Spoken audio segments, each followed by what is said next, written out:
6th of February. It's Waitangi Day, if you can see that. That's the treaty.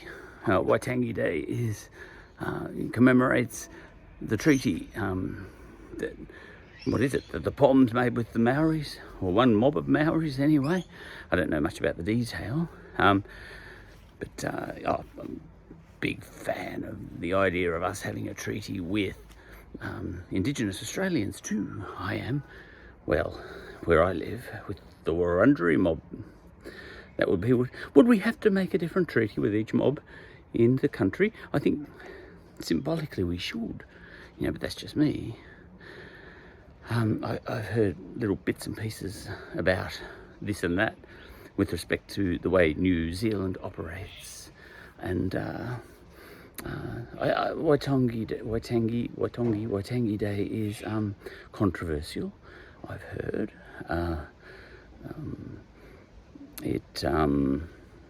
I think a lot of Maori people feel ripped off by it. I think it was a deal between one mob of Maoris and the English, and it's a formation document for New Zealand. New Zealand doesn't have a constitution, which I find fascinating. Your constitution is whatever you are. You don't actually need a document. It's a little bit like that Eddie Izzard skit, where Eddie Izzard sort of jokes that India couldn't be a nation because it didn't have a flag, and we kind of get it into our heads sometimes that if you haven't got a written constitution, you're not a nation. But New Zealand does appear to be a nation, does it not? But it hasn't got a constitution. Its constitution is whatever it is, which is the same thing as the constitution of a chicken. There's none in there, but the chicken is a chicken. It's a little bit like that when the English went to India. Indians were Indians. They're all different types. We've got different types of chickens here too. And in New Zealand, there were different types of Maoris. And one of those mobs of Maoris made a treaty. I think that's how it went, and maybe got ripped off. A little bit. It wouldn't be quite the beads for land sort of thing, would it? It wasn't that bad. The United States type of thing. But in any case, there was a treaty. We didn't even have a treaty here in Australia. I've chatted about that sort of stuff before. Who cares? About what I've chatted about before. We're just a different box of frogs. Look, we tend to have a treaty only when we're forced to. The Indigenous people kind of didn't force us to, so we didn't do it. If we do it now, we've forced ourselves. So it's a different type of treaty, really, isn't it? It's a voluntary treaty, very sophisticated, very civilized, perhaps. So perhaps we should do it. I'm into Indigenous rights more than civil rights. Philosophically, when it comes to Indigenous people, but it's up to them. Some Indigenous people, I'm sure, are into civil rights, and who am I to say they've got that wrong, and some would be into Indigenous rights, a whole different kettle of fish, Waitangi Day, the Constitution of New Zealand, look, when the British first got there to settle, not Captain Cook, but later, I think they just went there, and New Zealand was whatever it was at that moment in time, which would have been, a whole lot of English people having fights with Maori people and all that sort of stuff, and sometimes getting along quite well, being friends. Would have been a mixture of all that, and having little half English, half Maori babies and all that sort of stuff. I think half of all of New Zealanders must be a bit Maori by now. Anyway, but when they got there, the Constitution of New Zealand was whatever it was. Look, the day before even Captain Cook got there, the Constitution of New Zealand was whatever it was. Maori groups and all that sort of stuff, Maori civilizations and all that sort of thing. And then, the English got there, and the Constitution of New Zealand, I think this is the way New Zealand sees it, was, or whatever it was then, mostly Maori with a few English people. And then the English people got more numerous, and the Constitution of New Zealand became that. And there was more wars and all that sort of stuff, the Maori Wars. And then, the wars, I'm sure, triggered a treaty. Is that how it went? We didn't quite have wars of that kind here in Australia, not the sort that triggers treaties. And we know this, otherwise we would have treaties. And we don't. So they can't be the same sorts of wars exactly. We did have wars, but not the same sort of wars as would trigger a treaty. Now, small massacres, and all that sort of stuff. Massacres of small mobs, but then most of the mobs were small, So a massacre is a massacre. 20 people, if there's only 20 people in your mob, it's genocide if that whole mob disappears. 18 by disease, and then we come along and knock off the last 2. That's genocide. The likes, even worse genocide, perhaps. We actually did have a genocide down in Tasmania. We got rid of all of them, pretty much.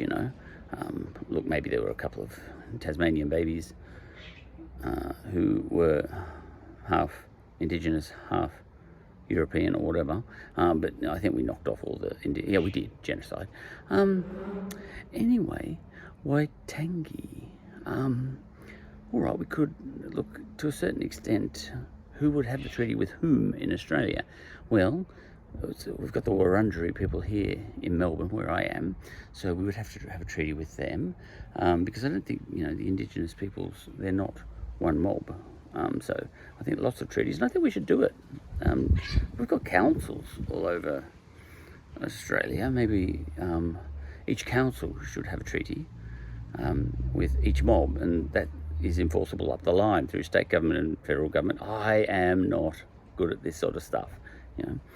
Look, this stuff would be done to death, and people would have all sorts of ideas that are much better than mine about this. But look, Waitangi Day, I think it's controversial, as far as I've heard. It's a formative document in the Constitution of New Zealand, but it's not the only document that forms the Constitution of New Zealand. The Constitution of New Zealand is a collection of documents. They kind of make it up as they go along, and I can't see what's wrong with that. As a formal constitution, that's the formal constitution of New Zealand. You can't pick up a document that says the Constitution of the Commonwealth of New Zealand. There's no such thing. There is such a document here in Australia. All our states decided to get together and all that sort of stuff, and we formed a document, that codified everything, that we wanted to codify. But you don't have the North and the South Island doing that in New Zealand back in the 1800s. They've got that treaty, and I think they've got a couple of other documents that they sort of formed along the way, which becomes the Constitution, which when they put it all in a pile of documents, and that becomes the Constitution of New Zealand. And to a certain extent, the Constitution of Australia is like that too, because we've got, just offhand, just off the top of my head, we've got the original Constitution of Australia. All right, that's the Constitution of Australia, but then we have acts of Parliament. Now, there's the Australia Act in the 1980s, which I think altered our constitution, so to speak, and gave us that little bit of extra distance from the Queen. To a certain, well, the Queen is our head of our ceremonial, our ornamental head of state. She's not even our ceremonial head of state anymore. The Governor General even does the ceremonial stuff. She's ornamental. She's the memory of a queen we once had, and a royalty we once had.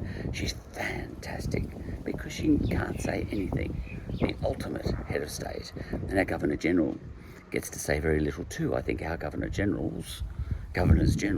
have made one decision in 120 years, have they not? I'm sure they've made a fair few more than that, but they've only made one big call, and that was the sacking of one government, back in the 1970s, the Whitlam government. So I love this idea of a head of state who does nothing. That's a great country. Because pity the land that needs a hero president who does many things. I'm looking at you, America. Where the president has to sign 36 executive orders in one day on his first day. That's what Joe Biden had to do. And Donald Trump was no better. Just went nuts on the executive orders. He spread them out a little bit more. But the point is, these are presidents that hit the ground running, and they're doing stuff. From day one, they're making calls. Essentially, they're making laws. doing things, because they got elected to do things. And everyone thought, this is a good idea. If we're going to elect for you, we want you to do many things, which is a crazy idea as far as I can see. I'd rather a president, if I was going to vote for a president, who promised to do nothing, and then the rest of us might be able to get on with doing what we need to do, to make Australia great again. Well, we've never been great. We've never been. We're as great now as we ever were. How's that sound? Diplomatic. But the Treaty of Waitangi. Look, the Maoris and the English, they were more equal in a way. I mean, the Clapham omnibus, the Chatham Islands off New Zealand, the Maoris didn't know they were there before the British came, and they found it, and the British found it, the Chatham Islands, and came and told the Maoris about it, and the peoples of the Chatham Islands were their long-lost cousins, the Maoris, and as soon as they found out about them, the Maoris commandeered an English ship, took it, it's almost like piracy, and forced that ship to take them to these Chatham Islands, and they slaughtered and colonised and enslaved, these are the Maoris, enslaved the inhabitants of the Chatham Islands. It's a horrendous story, the equal of anything you're going to read about with what happened to, for example, Africans when they went to America, or I don't know if it was as bad. I actually think it might have been worse. Look, read it up yourself, but the Maoris, pack of colonising bastards. Now, the fact that the Chatham Islands are smaller than other places that have been colonised is, relative. Did you buy my idea before that if you've got a mob of Indigenous Australians that are only 20 in number, that's kind of almost, and they all get knocked off, that's kind of more of a genocide than the Armenians being genocided by the Turks that time, when not all the Turks, not all the Armenians got killed, If one person dies, and that's the only person in that mob, then that's a tragedy and it's a genocide, Trugadini in Tasmania, that was a genocide. She was the only one left, the only Indigenous Tasmanian left, and she died of sadness or something like that, but, our doing. And that's a genocide of one person, at that point in time. There was a lot of genociding that went up to that point, but at that point in time, right, killing, that one person dying was the final nail in the coffin of the Indigenous Tasmanians, which are not the same mob as Indigenous Australians on the mainland. And so, what's the difference between Indigenous Tasmanians and the people of the Chatham Islands, or indeed New Zealand? We only think Australia is this shape with a little Tasmania down the bottom, but New Zealand was part of Australia anyway, or it was part of New South Wales. When we got started, we were all colonies, and all the different places in Australia and New Zealand, and the Chatham Islands, they all had their own constitution. The Chatham Islands, the people of Chatham Islands, it was horrendous. The Maoris were just horrible, as horrible as us, and that's probably why a treaty was possible, because there were two mobs of horrible people know how to make a treaty between themselves. But maybe the Indigenous people are a little bit too nice in a way. I know they had wars and all that sort of stuff. They weren't that bad. There was some sailors got they were a peaceable lot, actually. There was some sailors. It's called the Sailors' Walk, and they got early, before Melbourne started, and they got shipwrecked on an island in the Bass Strait down near Melbourne, and down near where Melbourne was going to be, and they got themselves to Lakes Entrance, that area somewhere down on the south coast of Victoria. It's all south coast really, and walked to Sydney, and they encountered many mobs, and all but one were very friendly and assisted them with their passage through their lands. One mob fought back and all that sort of stuff towards New South Wales, but my goodness, none of them got put in the pot, on the way. They actually found, they reported when they got to Sydney in a very decrepit state. There was a bit of a battle towards the end with one Indigenous mob. I don't know what happened there, but the point is, overwhelmingly, they found Indigenous mobs extremely helpful and the Indigenous mobs got them through, all the way from what is now Victoria up to Sydney. I reckon we could do a deal with those guys, those Indigenous mobs. And it could be a treaty of a different sort, not between two groups of absolute arseholes, as was the case in New Zealand perhaps, but, one mob who's, got that little dominance gene, Europeans, us, and then Indigenous people, I'm into Indigenous rights. I'll leave that be. I've got to take my daughter somewhere. Waitangi Day today. Look, we could get a treaty going. Even if we did, look, Waitangi Day is controversial anyway. So if we got a treaty going here with Indigenous people here, soon afterwards they'd say that treaty rips us off. But I think that's not a reason, just because it's hard, it's not a reason not to do it. We would rip them off.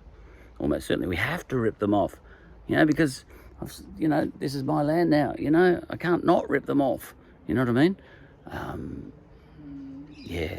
Any treaty we made would rip them off. So we could have a treaty and we'd say, except all the land's ours, except for some shitty little pieces that can be yours. You can have a flat in Collingwood, and then they say that treaty was a rip-off. But I still think we should do it, even though it would be even more controversial than the Waitangi Treaty.